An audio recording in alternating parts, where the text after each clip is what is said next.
Bonjour. Alors, je reviens après un petit moment d'absence parce que j'ai la Covid depuis samedi dernier et donc je vous avoue que j'ai pas mal subi ces derniers jours. J'ai encore un petit peu la voix enrouée, voilà, donc je m'excuse par avance si je ne suis pas toujours très très claire. Donc voilà. Mais je voulais vous présenter aujourd'hui un oracle que j'ai depuis plusieurs années maintenant. Je ne saurais vous dire l'année précise. Mais bon voilà, donc c'est le grand oracle français. Certains d'entre vous le connaissent peut-être déjà. On n'a pas eu énormément de vidéos à son sujet hein, sur YouTube. Donc il est vendu dans une jolie boîte en bois qui se présente comme ceci, vous voyez, avec un... Alors attendez, voilà, avec un clapet, je cherchais où était l'entrée. Voilà, comme ceci. Là, c'est une petite protection qu'ils ont mis dans le fond, mais sinon, c'est tout en bois. Voilà, c'est très très joli. Voilà. Et puis, vous avez avec un petit dépliant en noir et blanc, le grand oracle français. Ce sont deux voyants cartomanciens, je crois que c'est Fabien et Ludovic, qui ont créé cet oracle après plusieurs années de consultation. Ils ont voulu faire leur propre jeu. Et puis, devant le succès de celui-ci lors de leur consultation privée, ils ont voulu le mettre en vente et le partager avec les gens. Donc voilà, donc vous avez un petit dépliant qui est quand même très intéressant, qui vous dit: vous avez acheté le grand oracle français et ses éditeurs vous remercient de votre confiance.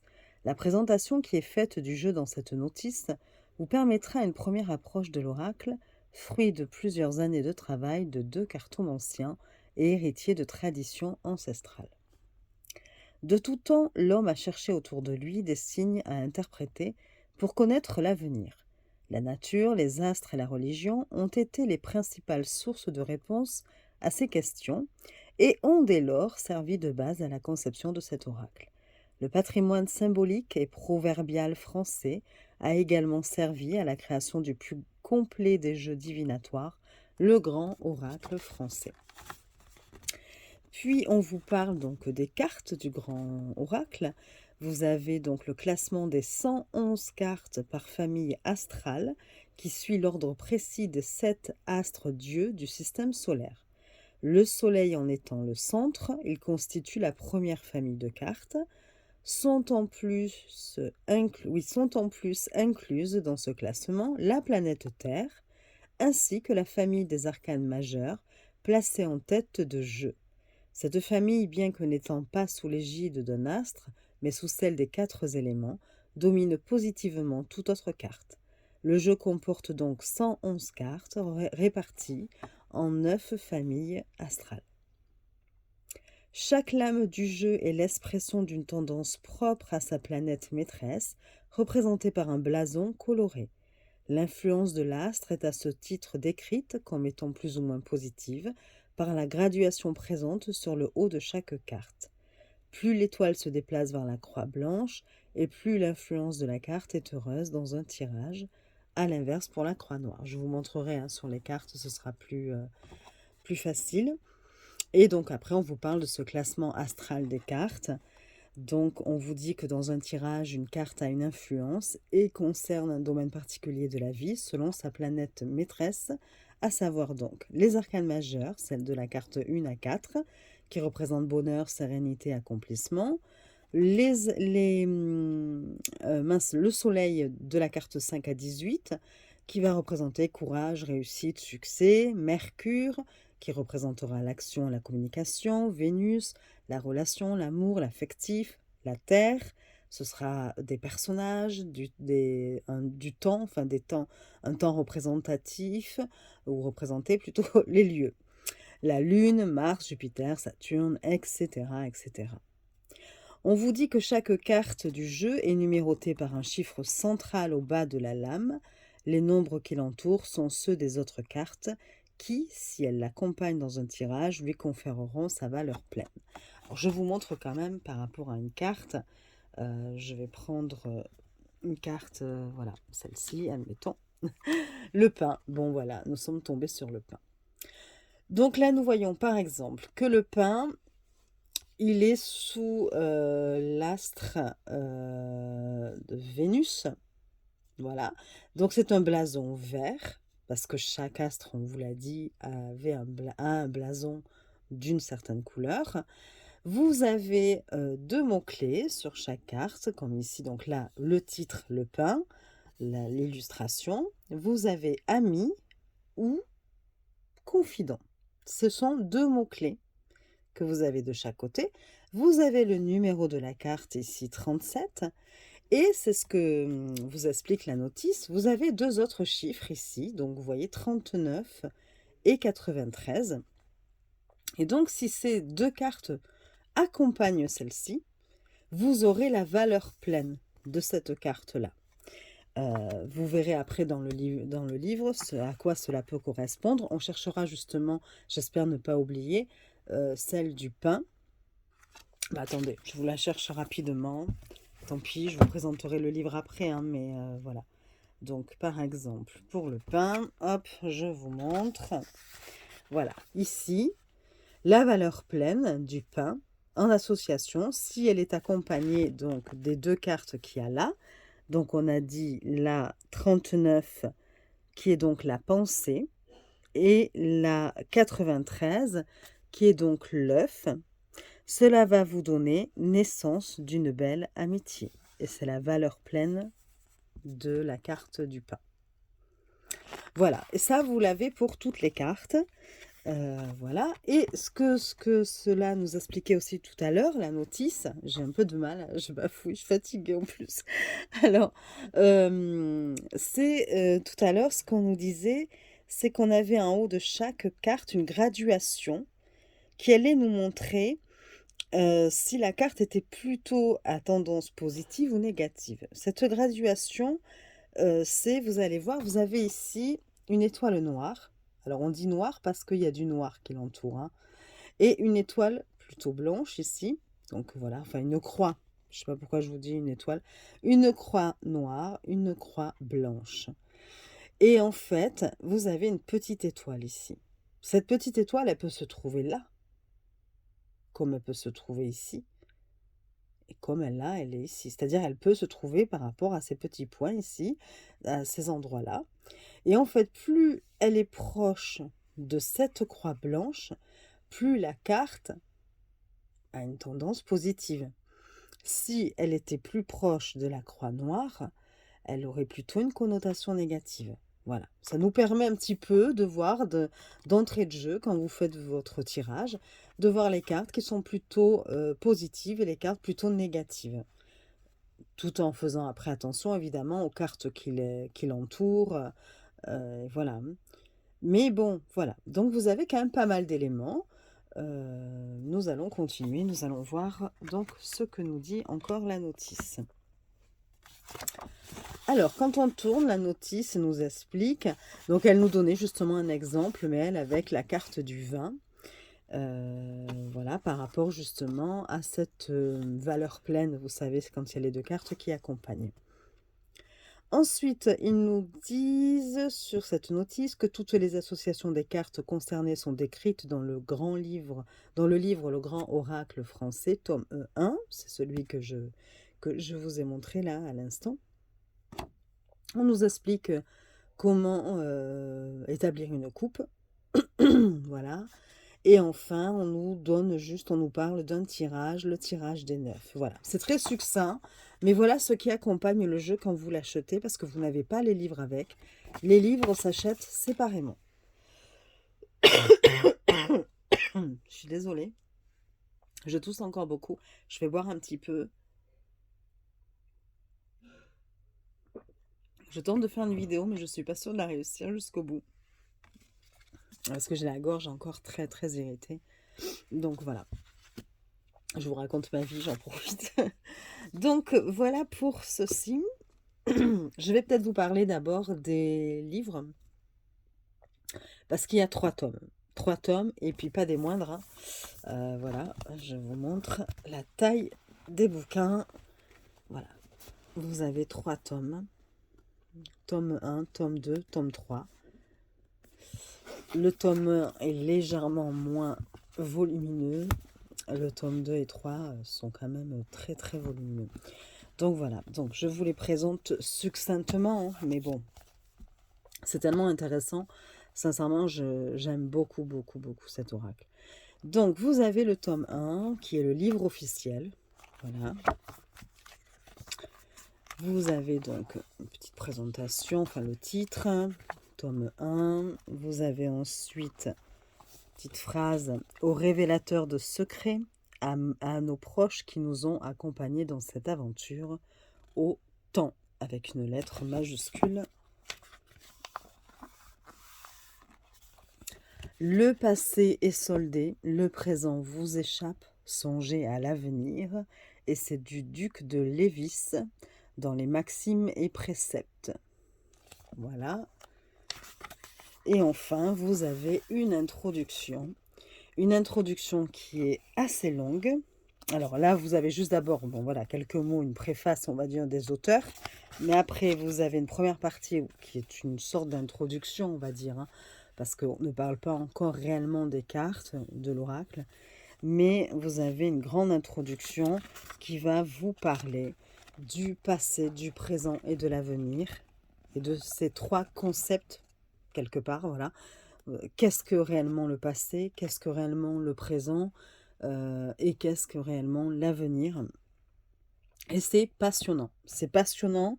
Ça s'appuie sur les idées de Saint-Augustin. Et franchement, si vous achetez cet oracle avec ce livre, ne négligez pas cette partie-là parce que je la trouve super intéressante et justement, on ne la retrouve pas ailleurs. Vous avez même un petit schéma, vous voyez, concernant toujours pareil, le temps passé, le temps présent, le temps futur, avec l'instant T, le présent des choses passées, le présent des choses futures. Enfin bon, faut le lire pour comprendre, hein. Vous avez quelque chose sur les souvenirs et les survenirs. Donc voilà, c'est assez long, hein, comme je vous disais. Vous avez quand même vraiment beaucoup de choses et puis c'est très très bien écrit. C'est vraiment intéressant. Ensuite, on vous parle donc de la conception du grand oracle français. Donc, on vous parle des signes que vous allez recevoir avec les messages de l'oracle, des symboles, voilà. Et ensuite, on vous parle de l'héritage judéo-chrétien du grand oracle français. Et effectivement, on nous explique que la religion étant très présente dans l'histoire française, eh bien, on va retrouver cette influence judéo-chrétienne dans les cartes. Alors, on la retrouve, ils expliquent un petit peu de quelle manière on va la retrouver.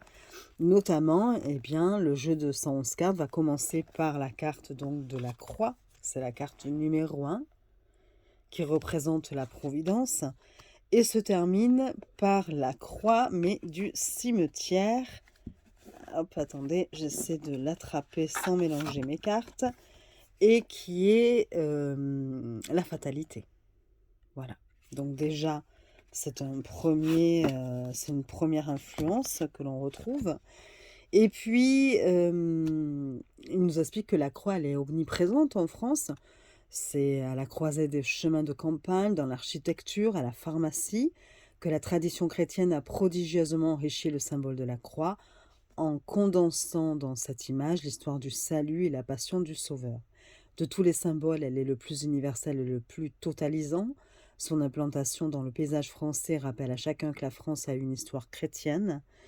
La vie commence parce qu'elle est un don de Dieu et elle se termine en retournant près de lui. Donc voilà. Ensuite, il nous parle donc de la graduation présente dans la partie haute de chaque carte du jeu, qui permet de connaître l'influence positive ou négative de la lame. C'est ce dont on a parlé en haut ici, hein. Donc voilà, avec la croix noire et la croix blanche de l'autre côté. La petite étoile est à chaque fois plus proche d'une croix que d'une autre, noire à gauche ou blanche à droite, considérant que plus l'étoile se rapproche de la croix blanche, plus l'influence de la carte est positive et heureuse. À l'inverse, pour la croix noire, les éditeurs ont exploité les symboliques millénaires du blanc positif, noir négatif, en se souvenant que pour la chrétienté, le côté droit est diurne et divin, tandis que la gauche est nocturne et satanique. Après tout, le Christ n'est-il pas monté s'asseoir à la droite de Dieu? Donc voilà. Il y a pas mal de lames du grand oracle qui présentent des objets ou des lieux ostensiblement liés à la religion chrétienne, comme le clocher, la chapelle, la Vierge, l'évêque, etc., etc. La symbolique de chaque lame explicitée plus loin est parfois tant imprégnée de valeurs judéo-chrétiennes qu'il fut souvent nécessaire pour les auteurs de transposer des passages de l'Ancien Testament et de reprendre pour citation celle du Christ tirée du Nouveau Testament. Donc voilà. On nous parle ensuite de l'héritage aussi proverbial que l'on va retrouver, donc des proverbes et des fables. Il y a pas mal de choses, je crois, sur, je ne veux pas dire de bêtises, mais je crois que c'est sur les fables de La Fontaine. Oui, c'est ça. Et puis, vous allez retrouver aussi, du coup, on va faire référence à de grands auteurs français tels que Montesquieu, Racine, Chateaubriand, Victor Hugo, etc. Voilà, vous allez avoir donc des proverbes qui sont incontournables dans la langue française, tant ils se sont révélés véridiques, entre guillemets. Donc voilà, donc on vous parle effectivement de cette influence-là aussi. Et enfin, évidemment, on va vous parler de l'influence astrologique. Donc, vous avez quand même pas mal de choses. On vous parle des planètes, des 4 éléments. Et ensuite, on vous dit, hop, encore un petit paragraphe sur l'influence astrologique. Donc, le classement des 111 cartes déjà par famille astrale. Voilà.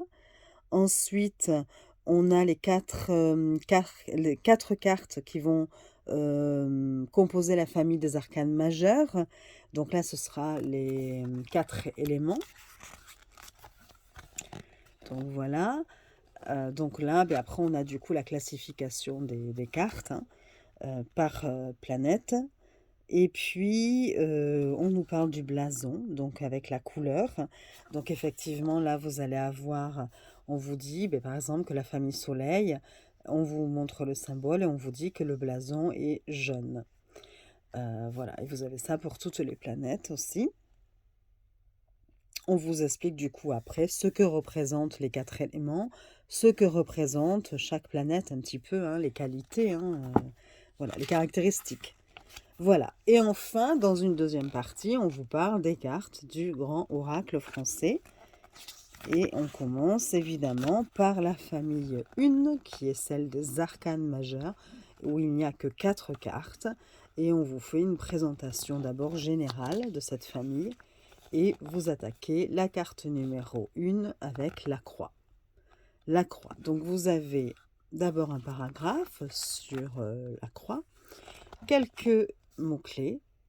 Et puis on vous parle ici, puisque les arcanes majeurs, les 4 arcanes, reposent sur un élément.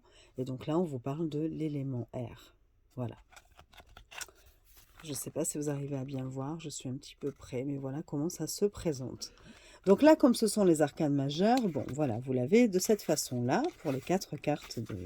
Et ensuite, vous avez la famille 2, le soleil. Donc pareil, on vous fait une présentation du soleil, les aspects positifs, les expressions du soleil. Donc voilà. Et hop, la première carte, c'est le soleil d'ailleurs, de cet astre-là. Et donc voilà, vous retrouvez donc l'illustration en noir et blanc. Vous avez un paragraphe assez important sur le soleil, avec des mots-clés à la fin de cette page. Puis, vous allez avoir l'interprétation dans le domaine de l'amour affectif, dans le domaine matériel financier, dans le domaine professionnel, dans le domaine de la santé et du bien-être, et la valeur pleine, ce que l'on a vu tout à l'heure. Le soleil, s'il se retrouve avec ces 2 cartes-là, il aura sa valeur pleine, et cela voudra dire réussite professionnelle ou succès à un examen. Voilà. Et vous avez ça, évidemment, pour toutes les cartes. Je devais quand même aussi vous préciser que, par exemple, pour les cartes sous l'influence de la lune, est-ce que je vais les retrouver? Oui, c'est là. La lune, cela va plutôt vous donner, voilà, cela va plutôt vous apporter des informations sur les réactions du consultant, ses prédispositions subconscientes, le sentiment vis-à-vis de lui-même, enfin bon voilà. Ça va être un peu, elle incite à ressentir un soutien intérieur, voir une sécurité au foyer sur le plan affectif. Elle symbolise le besoin de la paix affective et d'avoir le sentiment d'appartenir à quelque chose ou quelqu'un, de se sentir en harmonie avec soi-même. Et donc là, vous allez plutôt, voilà, vous n'aurez pas le domaine sentimental, le domaine, voilà comment ça se présente. C'est sur une page, vous allez avoir un paragraphe assez important et puis des mots-clés. Voilà. Et ça pour toutes les cartes qui sont sous l'influence de la Lune. De la même façon pour la Terre, alors j'essaie de retrouver des cartes de la Terre. Les cartes de la Terre vont plutôt représenter, voilà, elles sont là, hop. Donc pareil, vous avez un chapitre concernant, enfin une page ou deux sur les caractéristiques, et une présentation par rapport à la Terre. Et là, on va vous dire que ça va fournir plutôt des précisions en incluant des personnages, des lieux et des données temporelles. Voilà. Ça va enrichir la compréhension des autres cartes, vous voyez, qui vont accompagner. Donc, pareil, de la même façon, là, vous avez juste pour chaque carte, ça représente par exemple un personnage, là, en l'occurrence la mère, vous avez juste quelques mots.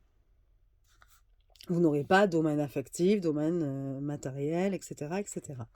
Plus je parle, plus j'ai ma gorge qui se serre.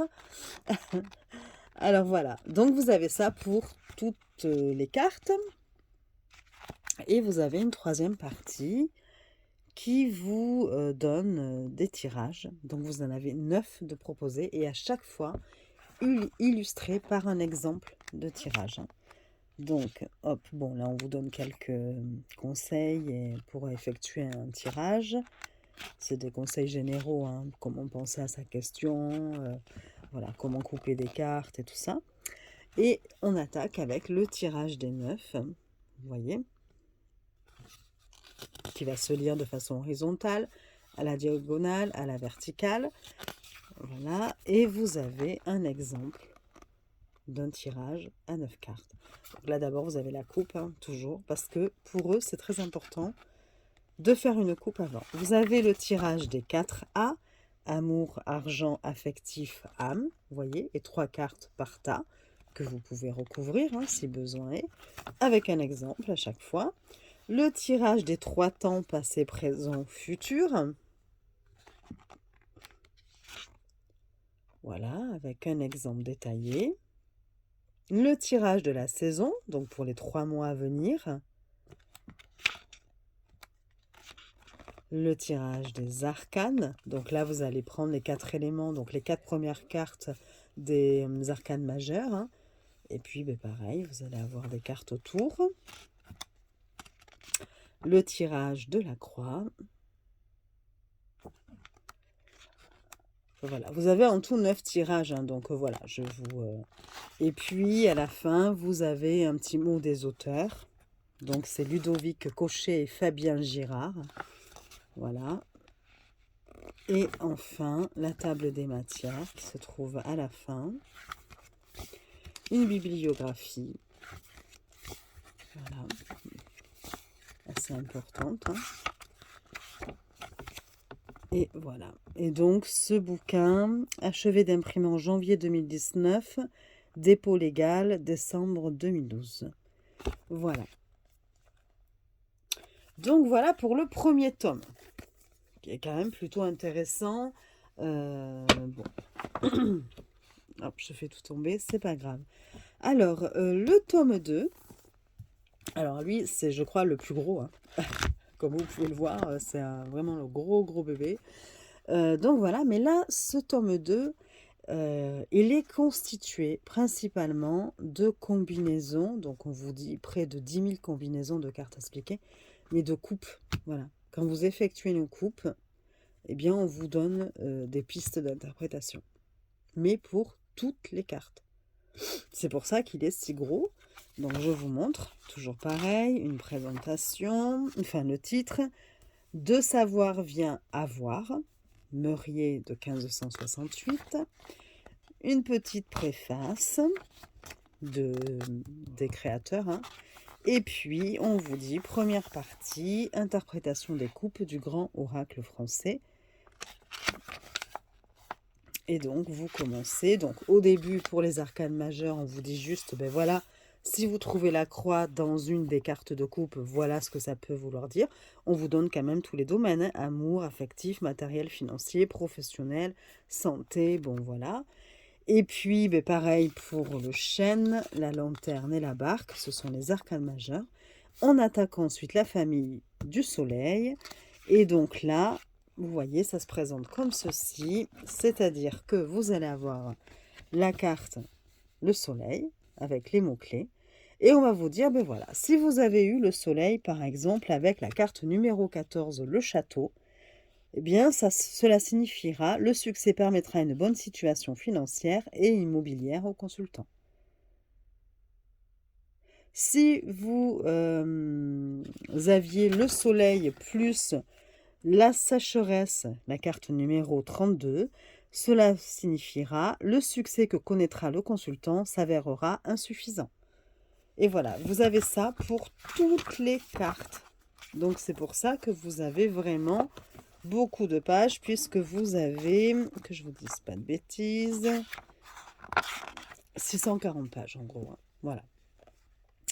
À la fin, donc vous voyez, hop, hop, vous avez une dernière petite partie, où, enfin c'est une seconde partie, mais seconde et dernière je crois, où on vous présente 2 tirages de cartes à base de coupe. Voilà, et on vous... tout cela est illustré encore une fois avec un modèle de tirage, hein, enfin avec un exemple.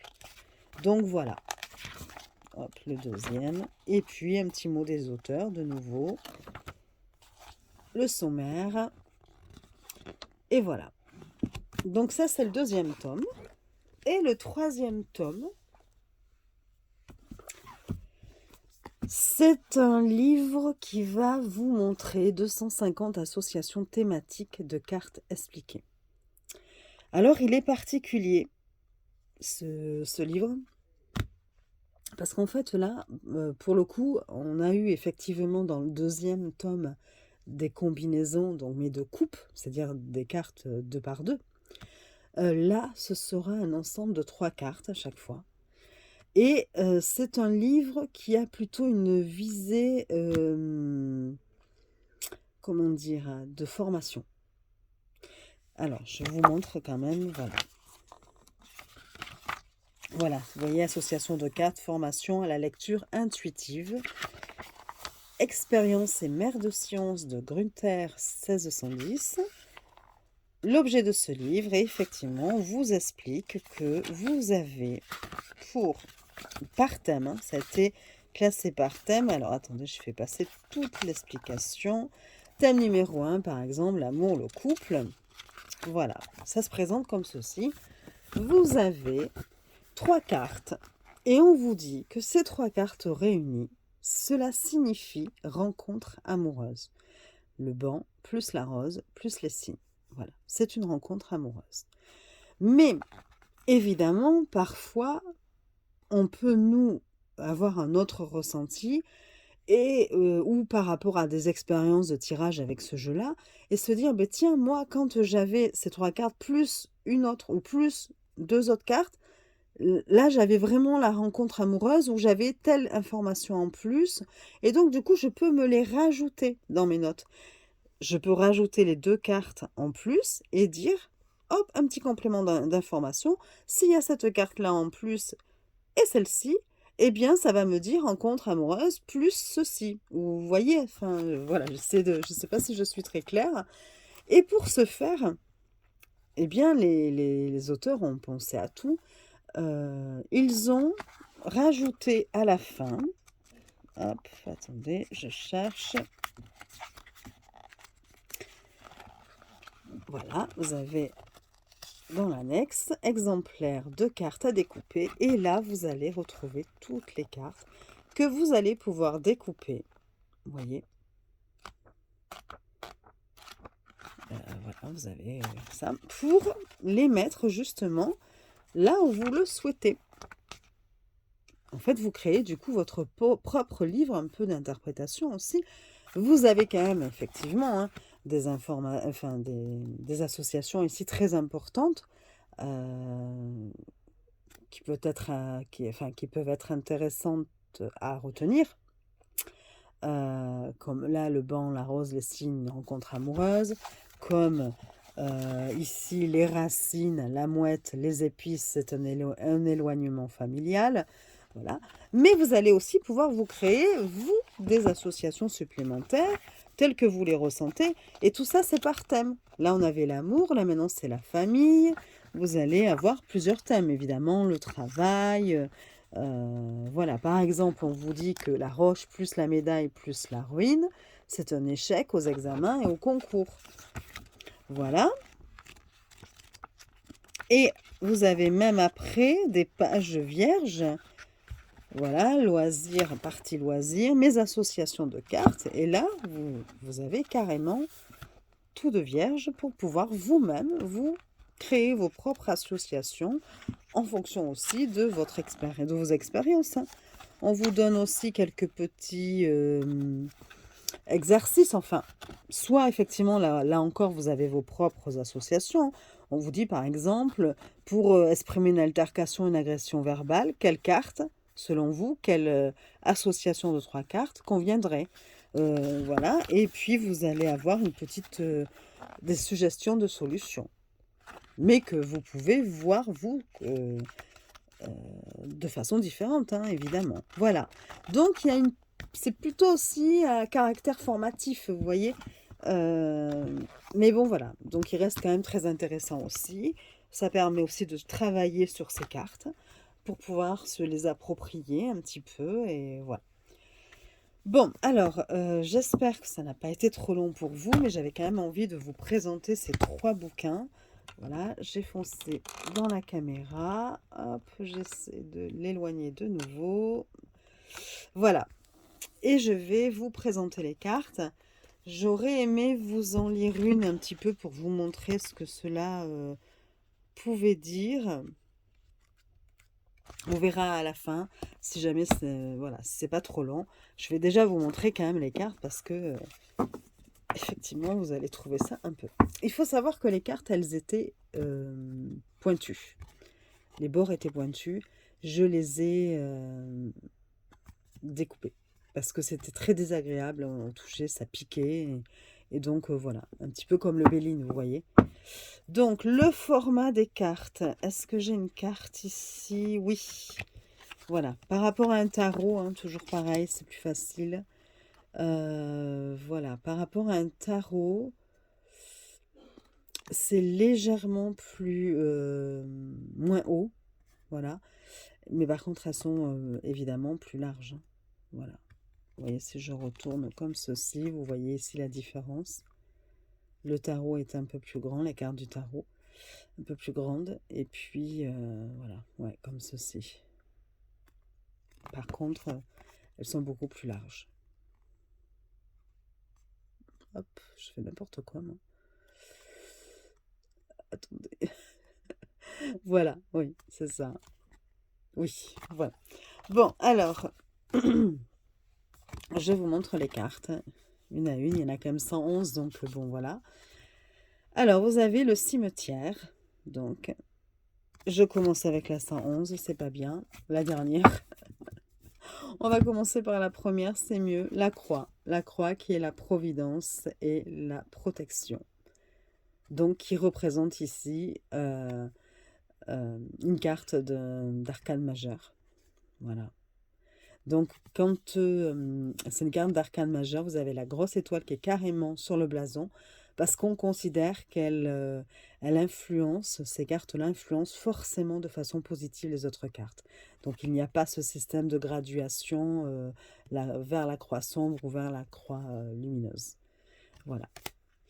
Vous avez ensuite donc la carte 2, le chêne, qui est la gloire et la longévité. Voilà. Donc là, on est dans le blason de couleur blanche. Vous voyez, vous avez le contour blanc. La lanterne, c'est l'avancement, l'accomplissement. La barque,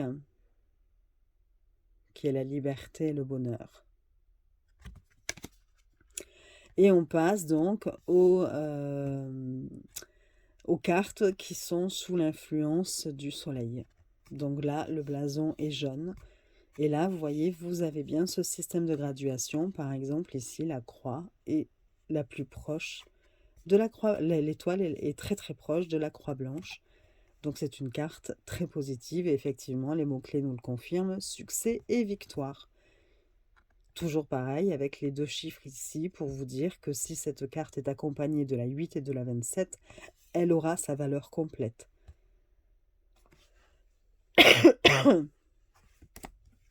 Vous avez la rose, épanouissement, sexualité. Le taureau, force et combativité. La médaille, honneur, reconnaissance. L'échelle, c'est la progression.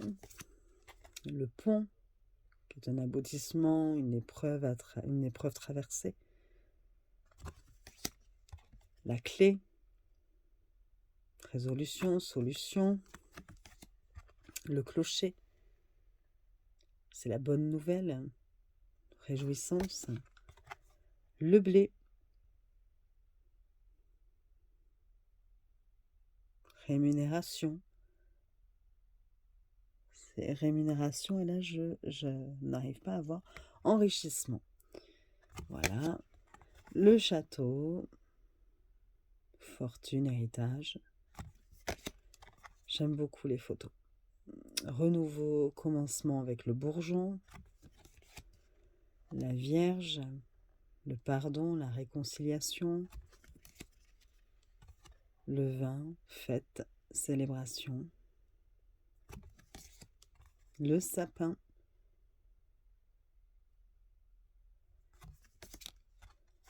La mouette, départ, voyage. Et donc là, on est passé à une autre planète. Donc là, c'est Mercure, par exemple. Et hop là. Le torrent. Les fourmis. C'est l'organisation.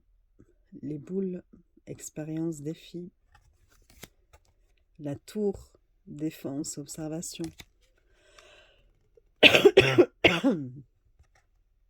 La roche. Réflexion. Étude. La girouette. Les allées. Le labour. La grange. Attendez, je vais reboire un petit peu parce que je sens que la voix, là...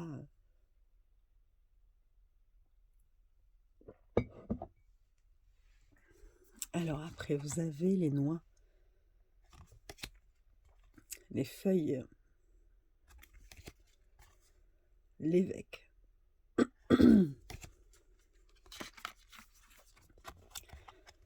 La sécheresse. Comme ma gorge. La crue. L'océan.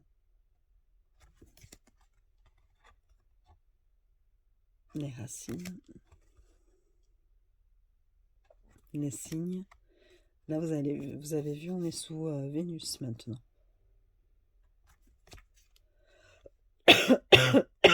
Le nid. Foyer, habitat. La pensée, affection, sincérité. La campagne. Le fagot. Je sais pas si je vais pouvoir finir ma vidéo.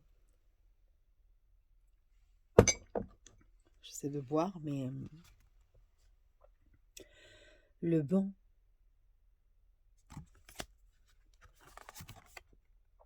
la porte, très jolie carte je trouve, le carrousel,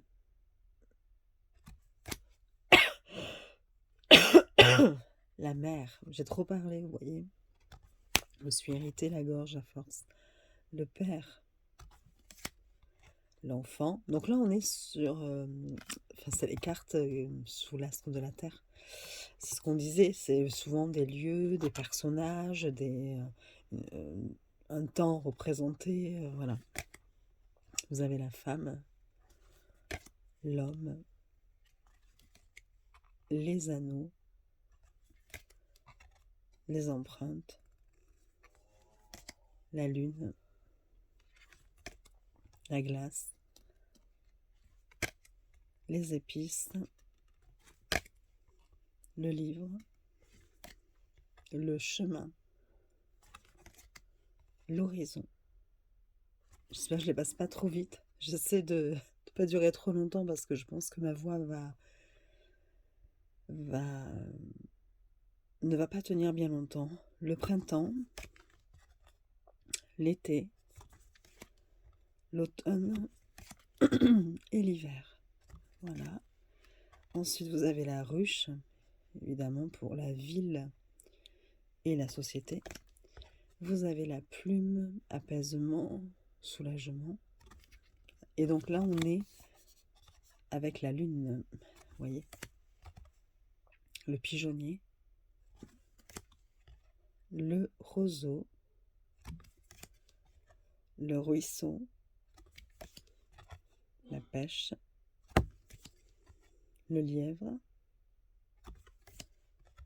la gargouille, le marais, les galets, le pissenlit, la grotte, la flaque. Ça continue, je vais finir avec la voix de Robert, en fait. Le violon, la mouche,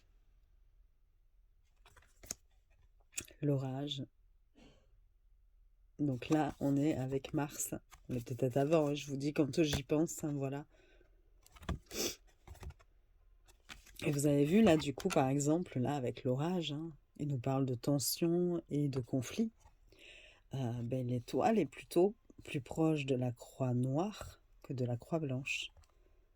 Voilà. Vous avez l'âne, le lierre, les chênes, le chat, la balance, la pie, les corbeaux, la fourche, le feu, le puits, la coccinelle, l'ouverture. Là, on est sous Jupiter. Le champ, le seau, l'œuf, le pilier, le bouquet, le champignon, le pendule, la chapelle, la forêt, la barrière,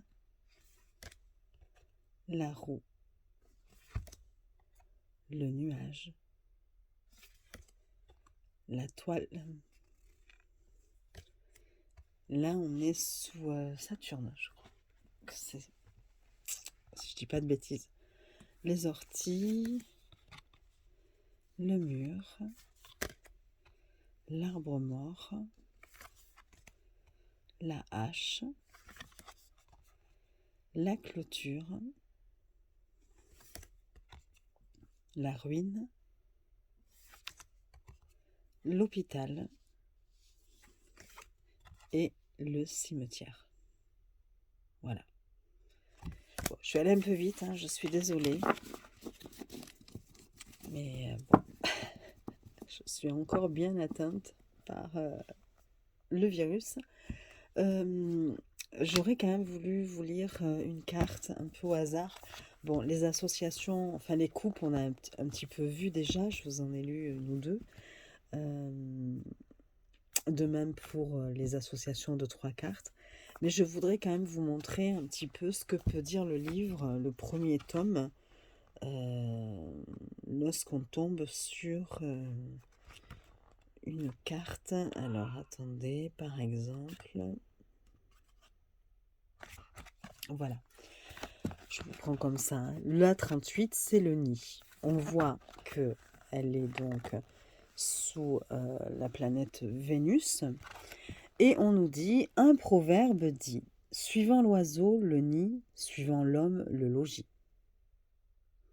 Le choix des matériaux nécessaires à la construction du nid, ainsi que le lieu de son implantation, revêtent une grande importance pour l'oiseau. À chaque oiseau, son nid est beau, assure le proverbe. Ce cocon familial sera le lieu de vie par excellence, un logis témoin des grands événements de ses habitants. Installation des amoureux, naissance et éducation des enfants, repas et retrouvailles familiales, joie et disputes, envol des enfants devenus grands, et enfin, abandon de l'habitat lors d'un déménagement. Le nid représente la maison du consultant et la vie inhérente à celle-ci. Vous avez les mots-clés en bas, et on vous dit que c'est le foyer, l'habitat, le logement, le lieu de vie, la maison, le lieu de résidence, le domicile, logis, la propriété. Et puis à droite, vous allez donc avoir par domaine. Donc, si vous tombez sur la carte du nid pour le domaine de l'amour ou l'affectif, on vous dit emménagement avec le conjoint ou partenaire, installation matérielle du couple. Si c'est dans le domaine matériel ou financier, des changements dans l'habitat, entre parenthèses, déménagement, recherche de logement, réhabilitation, travaux d'aménagement. Alors bien sûr, ce sera aussi en fonction des cartes qui accompagneront. Je vais y arriver. Professionnel, changement de local professionnel. Le lieu de travail devient le second foyer du consultant. Entre parenthèses, valeur de refuge. Alors je sais que vous ne voyez pas bien, hein, mais je vous le lis parce qu'effectivement, il y a énormément de reflets. Je ne comprends pas pourquoi. C'est pénible. Et c'est maintenant que je m'en rends compte, évidemment, que je vais vous éteindre les bonnes lumières, mais bon, je suis désolée. Bon. Et enfin, dans le domaine de la santé, on vous dit soins à domicile. Aux yeux du consultant, le foyer revêt l'image d'un havre de paix, réconfort et cocooning. Voilà, c'est pour la santé et le bien-être. Et enfin, la valeur pleine. Donc, si cette carte est accompagnée des deux qui sont ici, donc les fourmis, la carte 21, et la girouette, la carte 25, cela voudra dire un emménagement, un changement du lieu de vie à venir. Voilà, voilà ce que propose le livre numéro 1, le tome 1 en tout cas, pour cet oracle. Effectivement, vous n'êtes pas obligé d'acheter les 3. C'est vrai que moi, comme j'ai eu un réel coup de cœur pour cet oracle, effectivement, j'ai pris tous les bouquins. Mais je vous avoue que celui qui est le plus utile, évidemment, c'est le tome 1. Et encore que, je vais vous dire pourquoi. Le tome 2, je l'ai pas mal regardé, consulté au tout début pour voir un petit peu parce que, comment vous dire, c'est vrai que ces cartes sont quand même assez simples dans le sens où vous avez sur chaque carte, regardez par exemple si on prend la porte, on a quand même 2 mots-clés. Déjà, vous pouvez faire attention à l'étoile, vous voyez que c'est plutôt une carte assez positive, avec la croix qui est ici. Vous avez ici, un mot déjà, enfin le nom de la carte, c'est la porte. Mais vous avez quand même 2 mots-clés pour vous aider. Et là, on vous dit donc que c'est une invitation. Et ici, l'hospitalité. Bon, c'est quand même de sacrés indices.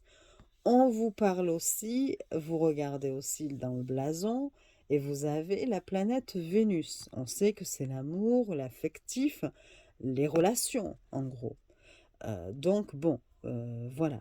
Vous avez quand même tout ça. Quand vous faites un tirage, admettons, de 3 cartes, vous allez forcément... Alors, on a pris la porte. On peut tout à fait prendre... Hop, je prends au hasard, hein, évidemment. Voilà. Je prends 3 cartes. Vous avez la porte. Bon, premier truc. Ah, je vais peut-être être invitée quelque part. Bon, je ne sais pas encore pourquoi et dans quel domaine, mais en tout cas, enfin, on ne m'a pas encore donné les informations. Est-ce que je les aurai? On va bien voir. Mais bon, voilà, on me parle déjà d'une ouverture, peut-être, d'une opportunité, peut-être aussi. En tout cas, voilà, j'ai ces mots-clés. Je regarde la seconde, on me dit le bouquet, donc le cadeau, la générosité. Bon, ben c'est plutôt une bonne surprise que cette invitation, puisque je risque de percevoir cette invitation comme un cadeau. Voilà, on va m'offrir une invitation. Ça peut être quelque chose comme ça. Peut-être aussi que je vais être invitée et que lors de cette sortie, on va peut-être me faire un cadeau aussi. Je ne sais pas. Mais bon, voilà. Là, je vois que c'est la planète Jupiter. La carte est encore positive, tendance positive. Donc là, ça me fait déjà 2 cartes positives, hein. Voilà. Et donc la troisième que j'ai prise, j'ai une carte qui est plutôt sous Saturne, je crois. Là, attention, l'étoile est plutôt côté tendance négative, même si c'est pas catastrophique, hein, parce qu'elle n'est pas non plus à côté, complètement à côté de la croix noire. Et là, on me parle, donc c'est la barrière, et on me parle de quoi? D'un obstacle, de difficulté. Bon, donc là, vous voyez, enfin, il y a quand même moyen d'interpréter, enfin, de trouver, de laisser parler son intuition, de voir un petit peu ce que l'on ressent aussi par rapport à la question, hein. Il faut aussi revoir le contexte et tout ça, hein, enfin, le prendre en compte. Une invitation, un cadeau, mais il y a un obstacle, il y a une difficulté. Cette invitation, peut-être que lors de cette invitation, on va me faire un cadeau, mais que je vais avoir du mal à accepter, ou voilà, euh, que malgré cette invitation que je perçois comme un cadeau, il risque d'y avoir un obstacle. Voilà, tout n'est pas non plus gagné. Bon, voilà. Et donc, c'est vrai que vous avez possibilité d'aller voir dans ce livre Alors déjà, bon, on peut regarder si par contre on a retrouvé ici la valeur complète. Donc c'était soit la 17 ou la 41. Bon, là j'ai 95 et là j'ai 100, donc ce ne sont pas les cartes qui peuvent accompagner. Voilà, qui peuvent donner la valeur complète de la première. Et puis après, vous prenez le tome 2 qui parle des coupes. Mais bon, même si ça parle des coupes, vous allez voir pourquoi. Voilà, je prends donc dans le tome 2, je vais prendre par rapport à ma première carte, j'ai eu la porte, donc c'est la carte 43. Je cherche dans mon tome 2 la carte 43. On me donne quelques mots-clés d'abord, je crois. Hop, c'est ça, les mots-clés: invitation, sollicitation, convocation, hospitalité, visite, demande, hôte, accueil, visiteur, asile. Donc vous avez déjà plus de mots-clés pour vous aider par rapport à votre question. Et vous allez chercher, donc avec la 43, j'ai eu d'abord la 95. Et donc on cherche la 95 avec la 43. Donc je suis toujours, vous voyez, je suis sur la page de la porte, hein, et je cherche dans les pages plus 95 que j'ai ici, donc le bouquet. Plus 95 le bouquet, et on me dit: l'invitation ou la sollicitation que connaîtra le consultant débouchera sur une agréable surprise. Ok, donc là, plutôt bon. Mais attention, j'ai eu après la 100.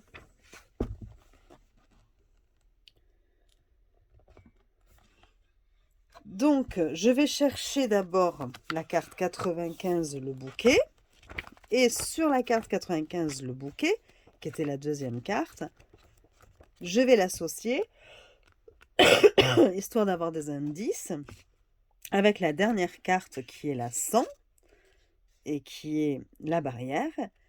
Et on me dit que cette agréable surprise que je vais recevoir, enfin que le consultant va recevoir, en va entraîner des complications.